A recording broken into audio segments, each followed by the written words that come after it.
In this video, we're going to talk about another way of looping called a while loop. So first, we'll look at a for loop. We've seen this before. We have our initialization, our condition, and our iteration. And so if I copy this, jump over to my browser and pop it in, this is what we get. Looping over this variable, just incrementing it each time. And we're stopping when we get to 10. So a while loop can be used to write exactly the same thing in a little bit different way. Here's how it works. First, I set up my initial variable. Again, it's I. And now here's the actual while loop. So it's the word while with the parentheses. And then inside that while loop is the condition under which it will stop. And that's it. Then in the curly braces is what to do each time the loop happens. So what we're doing in this while loop is just writing to the console the current counter and then saying that this will go until we hit 10. And then we increment the counter variable. So if I copy this and paste it over into my browser, you can see we get exactly the same thing. So this might beg the question, why would we use a while loop when we could use a for loop, or vice versa? So the primary reason that you might use a while loop, other than just maybe you like to write things in a certain way, is when you don't know how many times you're going to need to loop over something. You don't have a particular object over which you're going to iterate a certain number of times. You don't have a particular counter where you know the endpoint. So here's an example of that. I'm going to select all this and paste in a new block of code. So here I have an array. It's called myArray, and it's just full of Booleans. Now, of course, I just made this, so I know what's in it.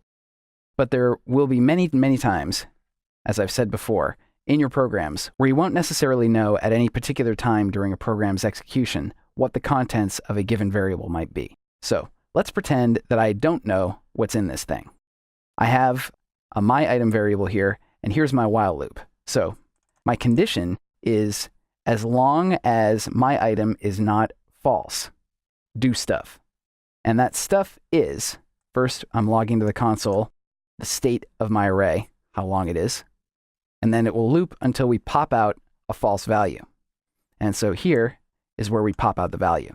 So remember, we're starting out with myItem being null, just nothing. And then we check this condition. Is it not equal to false? The first time we go, because it's null, it is.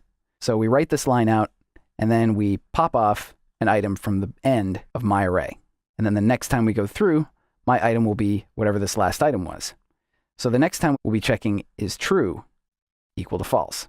It is not, so this condition is satisfied, and we'll loop again. Do the same thing. And we'll keep knocking off items until we find the one we want.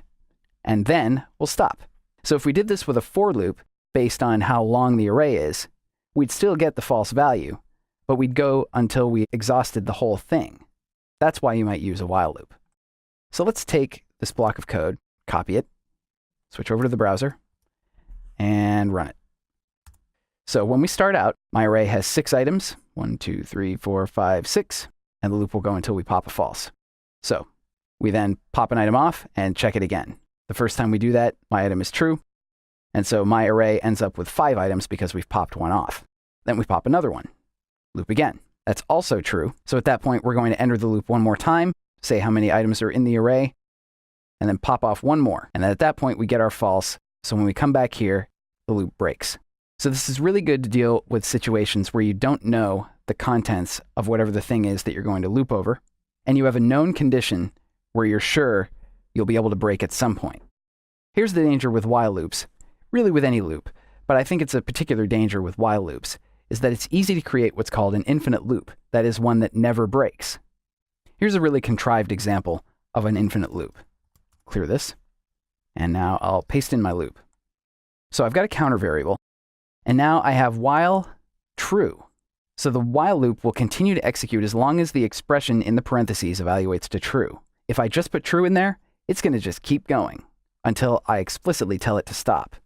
Now, as it happens, there is a way that you can tell a while loop, or indeed any loop, or any block, to stop, and that is by using break.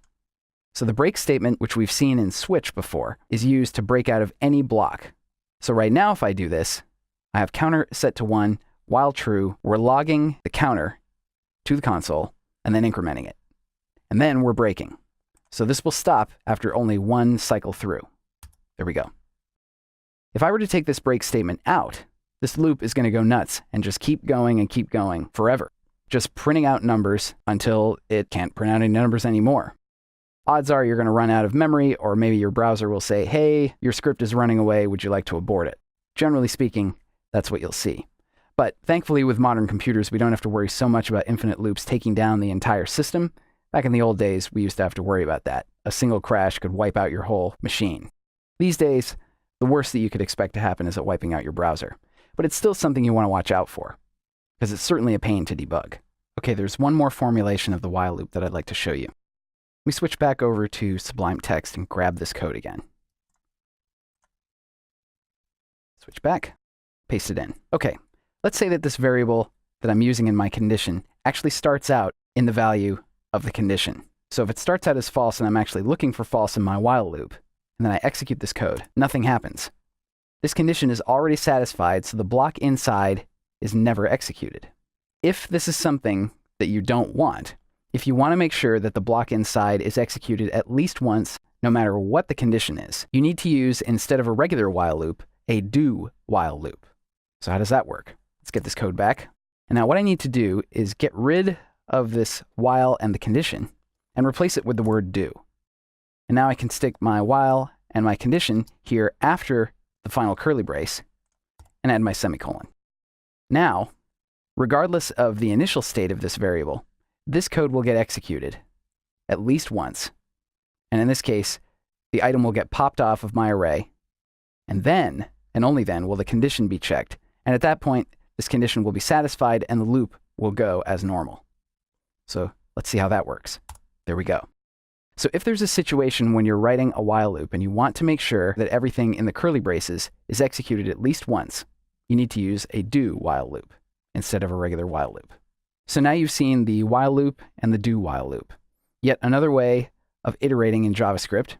Use it with caution, because sometimes you can create an infinite loop without meaning to.